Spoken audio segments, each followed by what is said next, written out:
4400. C'est le nombre de personnes exilées qui sont mortes en Méditerranée au cours de la seule année 2021.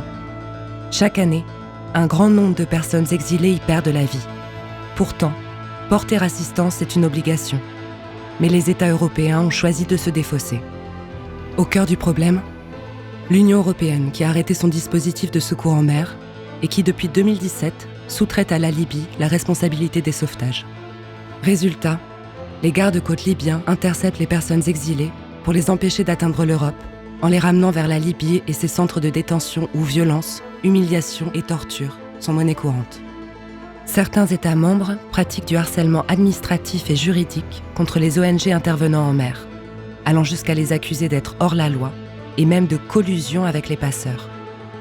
Depuis 2016, MSF a subi une longue série d'entraves sur plusieurs de ses bateaux.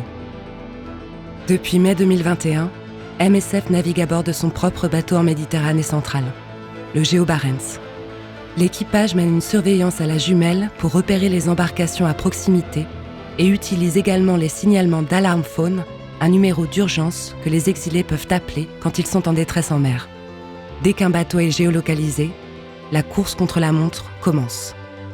Il faut arriver au plus vite pour éviter que les embarcations, souvent précaires et surchargées, ne coulent, mais aussi tenter d'être sur place avant les gardes-côtes libyens.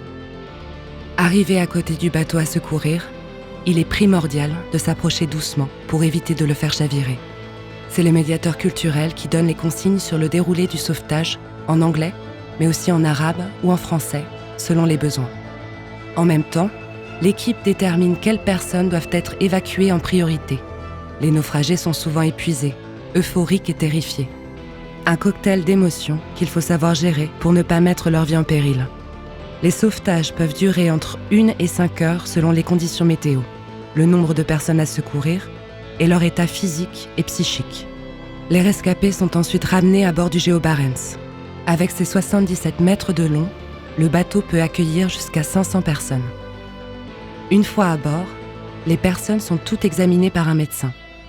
Plus de 50% sont des mineurs et 10 à 20% des femmes. On constate souvent des hypothermies, de la déshydratation et d'importants troubles psychologiques. Dernière étape du sauvetage, trouver un port de débarquement. Selon le droit maritime, il s'agit du lieu sûr le plus proche du bateau. Problème, Malte refuse depuis des années toutes les requêtes. C'est donc l'Italie qui accueille en majorité les navires de sauvetage. Il faut en moyenne 1 semaine pour trouver un port. Mais il a parfois fallu patienter jusqu'à 24 jours en mer.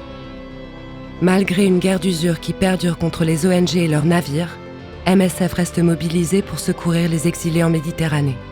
Le Géo Barents a porté secours à 2667 personnes durant sa première année d'activité.